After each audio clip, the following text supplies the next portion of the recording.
Peter Andrei. How highly effective people speak. How high performers use psychology to influence with ease. Barack Obama, John F. Kennedy, Martin Luther King Jr., Ronald Reagan, Winston Churchill. Political preferences aside, these 5 men changed the course of history, and they, like all game changers, had one thing in common. They were highly effective speakers. We often think of the ability to speak compellingly and charismatically as something we're either blessed to be born with or doomed to suffer life without. Yet, this isn't entirely the case. While it's true that those who possess the gift of the gab enjoy greater success than those who'd rather lose their left arm than speak in front of a crowd, fluency and eloquence are skills anyone can learn. In fact, the secret behind highly effective communication is rather straightforward. Influential speakers convey their messages how humans are wired to receive them. Simply put, they understand the behavioral economics behind how we take in information and, crucially, act as a result. Essentially, it's only a grasp of a handful of cognitive biases that stands between you and the successful, highly effective speaker you want to be. In this blink, we'll cover 5 of the 9 biases Peter Andrei explores in How Highly Effective People Speak. The availability bias, the contrast effect, the zero-risk bias, the halo effect, and attribute substitution. As we define and break down each cognitive bias, we'll look at the practical implications each has on making you and your message more compelling and charismatic.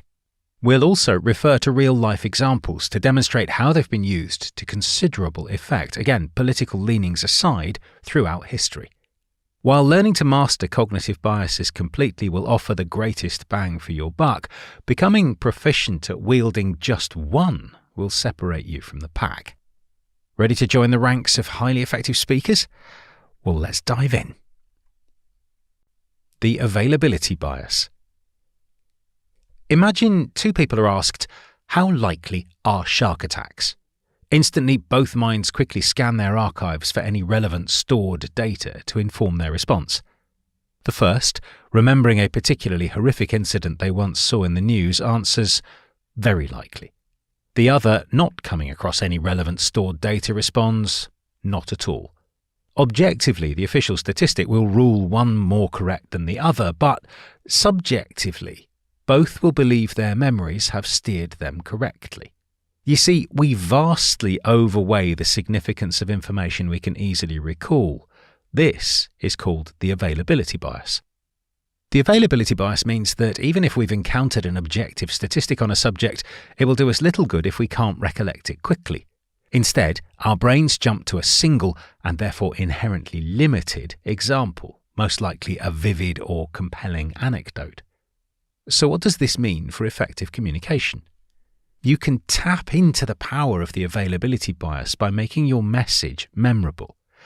Of course, it's always good to have facts to support your statements, but if you want them to have influence, they need to be easily retrievable from the archives of your audience's minds. A simple yet potent way to do this is to package information as visual and emotionally arousing stories. Stories have several key elements, but the main ones to focus on are characters and drama. If you can frame your communication in terms of a protagonist or good guy versus antagonist or bad guy, do it. People are adept at imagining and understanding this dynamic. Similarly, emphasize the natural conflict in your message where possible. Even as far back as Aristotle, pathos, the emotional charge of a message, has been recognized as one of 3 essential ingredients in effective rhetoric. To tie this back to the original example, if you want to make the case that shark attacks are frequent and threatening, communicating a single anecdote in the form of a visual, emotionally charged man versus shark narrative is significantly more persuasive than presenting a statistic smorgasbord. For better or worse, the availability bias means accessibility often beats accuracy. The contrast effect. Ronald Reagan's A Time for Choosing speech starts by making some clear distinctions. You and I are told increasingly we have to choose between a left or right. Well, I'd like to suggest there's no such thing as a left or right. There's only an up or down. Up, man's old-aged dream, the ultimate in individual freedom consistent with law and order, or down to the ant-heap of totalitarianism. It's not for nothing that Reagan didn't just describe the up or the ultimate in individual freedom, but rather also included reference to the down and the ant-heap of totalitarianism. When the subject of a message is presented in stark opposition to another, the contrast effect is at play. It's a tremendously powerful cognitive bias, but in simple terms, we perceive black as blacker against white than we do if shown black alone.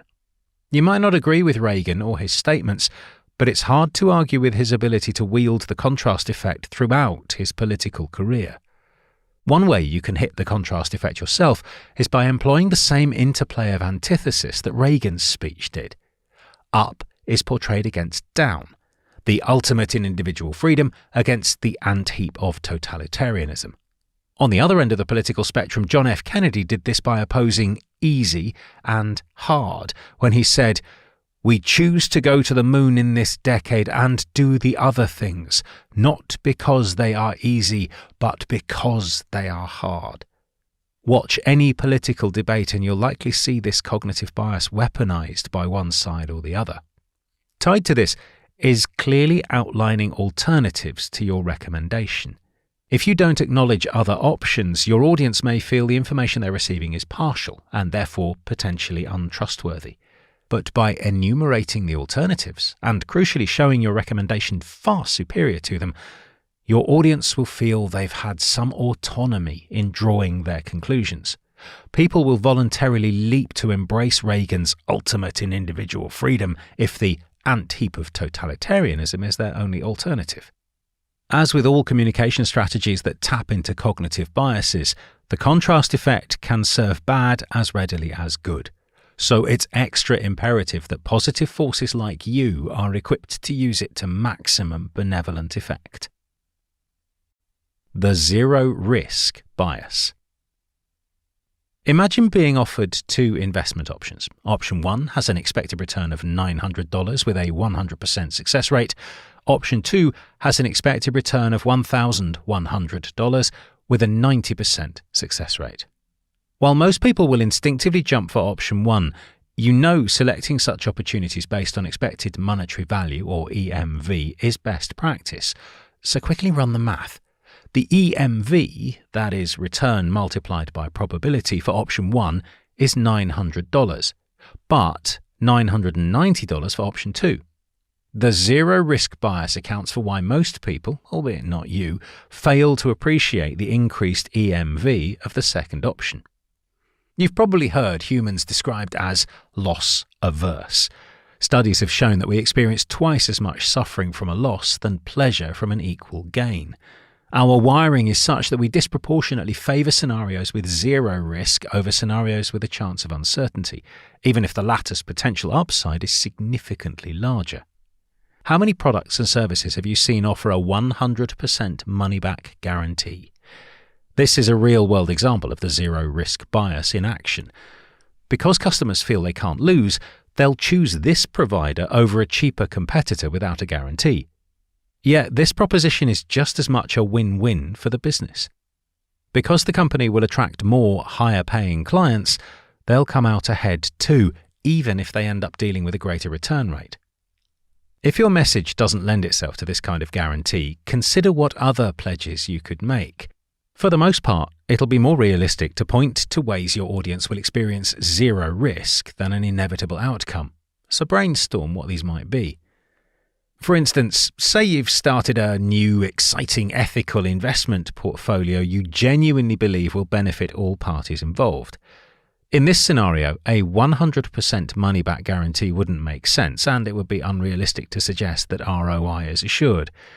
But to make your offer distinct and compelling, you'll need to do something to shore up the associated risk in your prospects' minds. Here, you could shift their focus and emphasize another risk-free metric. For example, can you underscore the 0% chance of transaction failure? being kept on hold for more than 5 minutes, or investment in non-ethical businesses. Although these metrics are secondary to the ultimate return, the zero-risk bias will activate nonetheless. Of course, you don't want to make promises you can't keep, but it's certainly worth foregrounding the ones you can. The halo effect. Before John F. Kennedy could put an American man on the moon, he had to give the speech that would get him there. And he did, at Rice University in 1962. What's striking about this speech, especially the introductory comments, is the abundance of compliments and pleasantries Kennedy litters these first minutes with. He's only 2 sentences in when he praises the college noted for knowledge in a city noted for progress in a state noted for strength. Why did the leader of the nation feel compelled to be so effusive? When we observe a positive quality in a person or object in our first encounter, our brains tend to assign other, albeit unobserved, positive characteristics to that individual or item too. This cognitive bias is termed the halo effect in reference to the imaginary halo we construct. The reverse halo effect also holds true. If we perceive a person or object to possess negative qualities in our initial introduction, we'll assign them or it a host of additional negative characteristics. Whether or not these qualities are displayed is beside the point. Our brains will extrapolate anyway. Put simply, the halo effect means that first impressions play a disproportionate role in subsequent and final impressions. As a result, highly effective speakers ensure their first contact is no less than impressive. You can do the same by considering the contextual and direct inputs that shape your communication. A contextual input might be the space you select to meet someone or the setting for your video calls.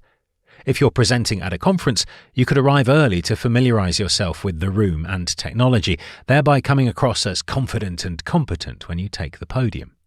Direct inputs include the projection and clarity of your voice, the openness and expressiveness of your body language, and your appearance. Aim for attire slightly above average. Dress less or drastically more professionally than others, and you'll be subject to the reverse halo effect. Finally, take a leaf from JFK's book and weave humility and respect into your choice of words and phrasing. You might not be attempting to put a man on the moon, but don't deny yourself the chance to reap equally game-changing outcomes. Attribute substitution. Here's a little-known fact. The expression rule of thumb originated from a rough measurement to determine whether you were in the radiation zone of an atomic bomb. Not everyone had a Geiger counter to hand during the Cold War, so the protection offered instead was that if you see a mushroom cloud, extend your arm, thumb up. If your thumb covers the cloud, you're probably, emphasis on probably, okay. If it doesn't, get out fast. While the threat of an atomic bomb is fortunately less common these days, rules of thumb continue to influence how we make sense of the world. Attribution substitution explains why we rely on these mental heuristics as heavily as we do. If presented with a complex, cognitively demanding decision, our brains seek to conserve energy by substituting the challenging proposition with a good enough stand-in. We then apply the answer to the simpler, less cognitively taxing question to the difficult one. Interestingly, this cognitive bias also colours our judgment of others, not just judgments of hard-to-ascertain measures like radiation exposure. For instance, it's generally easier to answer, "What do I think of this person?" than "What do I think of their message?" Call to mind someone you already oppose. How likely are you to agree with what they say? Exactly. There are a handful of practical implications this bias leads highly effective communicators to. The first is the importance of presenting a shared worldview to your audience. People gravitate toward those who mirror their thoughts and opinions, so take time to understand who your listeners are and how they perceive the world. The more you can meet them where they are, the more persuasive your message will seem. Second, consider ways to tie yourself and your statements to evidence and/or trusted organizations. Verifying and interrogating information is a laborious process. So, for the most part, people spare themselves the labor by quickly scanning to see whether sources are cited. reliable or not, and if there's a connection to a company, institute or university they recognise, whether a current affiliation or not. These small additions to your message may seem simple, and in a way, that's the point. Give your audience as many indicators that your message is important and accurate, and they'll regard it as such.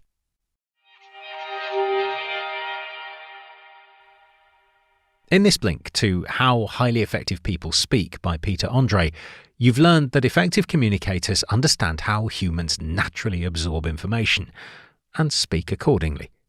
Fortunately, anyone can earn this influence through mastery of the theoretical and tactical underpinnings of behavioural economics. The availability bias, contrast effect, zero risk bias, halo effect, and attribute substitution are all examples of cognitive biases you can wield for good. Even tapping into one will separate you and your message from the pack.